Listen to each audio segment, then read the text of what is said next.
mindset's a big deal. I'm going to spend a little bit more time on that, okay? And I'll tell you why.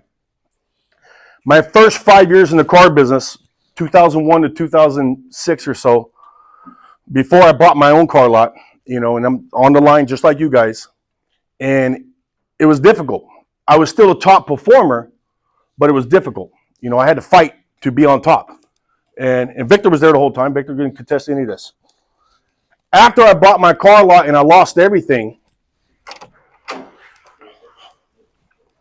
and I went back to the floor the second time, I had all the same skills that I had before I had the car lot.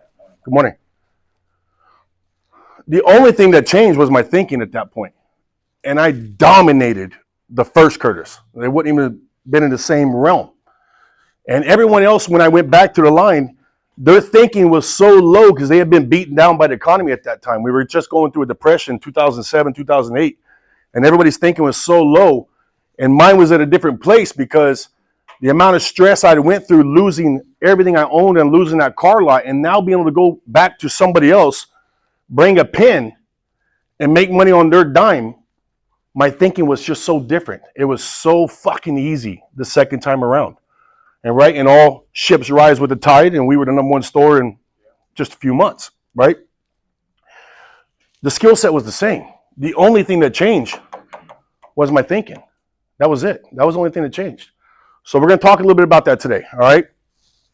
First things first, you guys have all heard this before. You're always going to find what you're looking for. That's just the way it is. If you're looking for negativity, you're going to find negativity. If you're looking for the positive in a situation, you're going to find that. So you got to make sure that you're looking for the right things. That requires a conscious effort. You actually got to focus on what you're looking for to make sure you find the right shit, right? Here's just a couple things that I think we could all relate to, okay? Do you focus on what you have and what's available to you?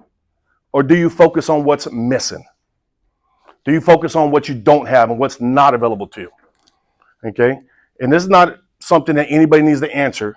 We all can relate to this and go through our own minds when we're too focused on what's not available, what we don't have, instead of working with what we have and what's available to us. Okay? Can anybody control the weather? No. When it's raining outside, does that affect our days? When I was in construction, if it rained outside, you had no work. That was it. You did not go to work. There were times it would rain all week, and I had no work all week. The bank didn't give me a week off the bills. The bills were still due, right? At least in sales, we still have the opportunity to come to work and do something productive. What do I have control of? Can I work the phones harder than everybody else around me? Can I drive my own traffic? Can I call my repeat customers and ask for referrals? Can I work the service drive? There's things I can do. So sitting around and bitching about the weather is not going to do anybody any fucking good, right? These little things. Focus on what we have and what's available to us, not what's missing, okay? Focus on what you have control of, not what you don't have control of. And this drives some of my managers crazy when they call me and they start bitching about something. Hey, Curtis, this happened. Okay. What are you going to do about it? Well, I want you to go talk to them. No. What are you going to do about it? What are you going to do differently to make sure if that same scenario happens again, you're not going to be in the same spot, right? So you got skated. So fucking what? Whose fault is that? Did you call your customer on the way in? Did you send them a map? Did you send them your cell phone number, tell them to call you when they arrive and you'll make sure you greet them outside? Or did you hope and pray they showed up at 3 o'clock like they said they would 2 days before, and now you're upset because somehow they ended up with Omar? Whose fucking fault is that? Right? Focus on the things that you have control of, okay? And here, are you stuck in the past?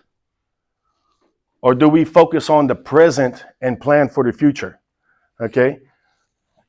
I'm so sick of hearing people talk about when COVID was around or when this happened or that happened. That's behind us. There's no point in talking about yesterday. That's gone. Okay? You have right now. You need to be focusing on where you're at and what you can be doing better for your future. Talking about the past is not going to get you anywhere. Okay? People that focus on the past, focus on things that are not in their control, right? Talk about what's missing. This creates anxiety. It creates worry. It even creates depression because you get so focused on everything that is not within your reach. Right or not? And some of these guys just want to crap you out because do they ever keep it to themselves? Or they want to make sure everybody around them is aware of what they're thinking. Right? You have to make a conscious effort to make sure that you have the right thoughts, the right vibe. Okay, whether you realize it or not, everybody puts off a vibe. You can't control that. You can control it with your thoughts. But when you introduce yourself to a customer, they feel something. There's some type of transition of emotion and vibe that's just there, right? And if you're focusing on the wrong things, trust me, you're putting off the wrong vibe. Why is there certain guys